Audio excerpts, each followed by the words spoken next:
And good morning on this Friday. Good morning to you, and nice weather expected for today. We have a wide variety of weather, and this camera seems to have shifted up a bit, looking kind of short. Still looks short. Let's see. How about that? There, that's better. Now I look 7 feet tall, the way I should look. So, hey, good to see you today. You may notice in the caption, and this actually happened several days ago, and I failed to mention it. It's always neat when you see somebody from your past, including and Lori, if you're watching here. Obviously being a teacher, you can appreciate this, but any one of you who are teachers um, can appreciate this when you see a past teacher, especially one that you love. So, yeah, there you are. See, Lori, I knew you were there. Um, my wife and I ran into a very special teacher at Walmart of all places. This actually happened a couple days ago, and forgot to mention it, but I need to give a shout out. I saw my first grade teacher. I ran into my first grade teacher um, while next to the Kabasa section of Walmart, and she recognized me right away. I mean, she's still in Erie, and so she watches, and that was so cool. Mrs. Pat Bechtold, who was my first grade teacher back at Our Lady, well, now St. Jude's, but Our Lady of Christian School that I attended in first grade. Um, and I'll tell you what, uh, she recognized me. She came and gave me a hug, which is really interesting. Um, and she looked fantastic. I mean, you could imagine, it's been what, 55 years since I've been in first grade. So, even, and I know she was quite young at the time, may have even been her first job back then in the late 60s there. But she looked absolutely wonderful, and we had a nice hug, had a nice chat. We have some favorite. I mean, I have some favorites of my teachers. She was definitely the first. My first favorite teacher back in first grade. She was wonderful. She was kind. I learned a lot, and just a great teacher. And she is in the mold of those people who are definitely destined to be a teacher. So a shout out to Mrs. Pat Bechtold, obviously retired, uh, but she looks fantastic. If any teachers know her, I don't even know where she lives or anything like that, but it was wonderful. I'm so happy. It made my day.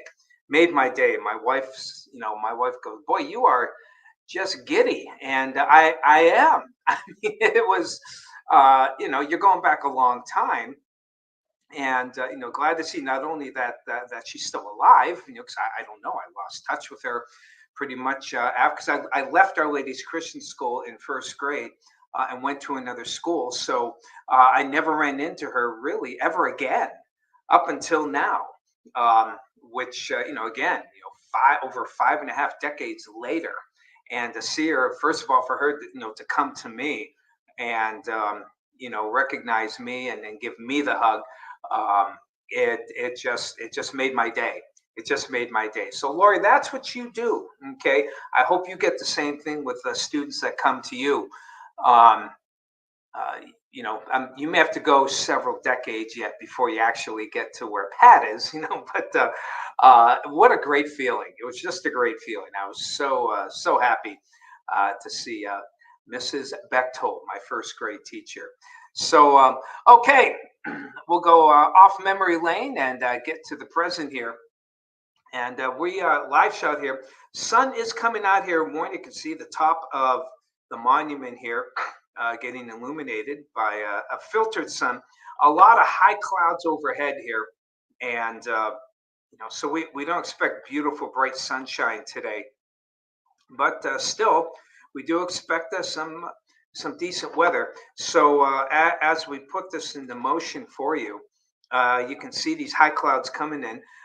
Where you see the brighter whites, those tend to be thicker. Infrared doesn't really show thick clouds too well, but generally speaking, the more opaque it looks, the thicker the clouds are. even on infrared. But there's a lot of gray here, which means there's a lot of thinner clouds, if not total breaks. So I'm hopeful, at least over the next several hours through mid-morning, that we see some sunshine here. We do have some rain coming up, but it's dissipating as it comes into Ohio, and would probably not reaching the ground. And I suspect we will not see any rain for today. In fact, even with the clouds and the southerly winds, I think we're going to be in pretty good shape for the day. And as we go to Futurecast here, we're finding, by the evening, we'll see a few showers come in with that next front coming out of the Midwest. Windy tomorrow. The weekend, not good for outdoor activities. So get out today if you can. Some rain showers and basically light through midday. And then here comes the good stuff as that low pressure approaches here. We'll get that. Here's the front right here where these two lines are meeting. And it's pretty stark. And as you might guess, behind the cold front, the temperatures get colder very quickly. And the low going by, again, if you take this verbatim, you never should, but if you take it verbatim, we're looking at a late Saturday evening passage of the low. Now, the cold air will come in, but it's not going to rush in. It's going to rush in, but they will drop steadily, but they're only going to drop to around freezing by daybreak.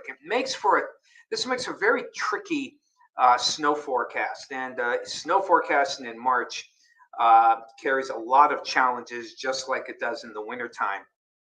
Even though the temperatures will be above freezing, we have what's called a higher sun angle. So the sun, at least during the day, may help diffuse some of the lake effect snow bands, but I still think we will see some of those bands for the day. And it's going to go right on through Sunday afternoon. Kind of ran out of data here at 2 o'clock, but it's going to go on through the evening. I thought I had a snowfall map here, and maybe I can find it real quickly. If I go back, and it is a snow map. Whoops, that's not it. I don't want to take too long here. I should have the models map, and of course, old man here can't seem to find things. So here, nope, that's it. There we go. Now, let's put that here and increase the timing here. So this is the anticipated snow amounts that we expect here. See if I can get it, tweak it a little more. Nope. Okay. So basically from midnight Saturday night until probably late evening or mid-evening on Sunday, so midnight, 12, roughly 20 to 22 hours. We'll have a chance of seeing those snow showers. They're going about 2 to 4 in Erie, which could be the case, 2 to 4. And we see these dark blues here. I really think that could even be extended into Erie County. This blue of blue, which is like 4 to 6. I could see 4 to 6 for those of you like Edinboro and out toward Corey. Even Meadville, they're going 1 to 2. I'm thinking more 2 to 4. So you got to be careful how much you take these. How much you can't take these models as gospel. But the bottom line is, even though we're not expecting a horrendous amount of snow, the fact is that we're getting into wintertime mode here. And now this is curious because I saved it last time, and I don't know why it's not showing up differently, and why that spring forward is not way over here. It's as if this is it's like that's from 2 days ago, actually. So my apologies here. Just getting the gremlins out, and I got to figure that out here. So come on, there we go. So we'll put that here. Remember to set your clocks ahead an hour when you go to bed tomorrow night, and expect some snow on Sunday. Okay, sorry, talked a lot about my first grade teacher and trying to find things. So, hello to all of you. Thank you for joining me on this Friday. Get ready for some changeable weather this weekend. But by Monday, these numbers in the forecast is right. Just that spring forward was off. Enjoy the better weather, as you can see, once we get through the snow on Sunday. Have yourselves a great weekend. Talk to you Monday. Take care.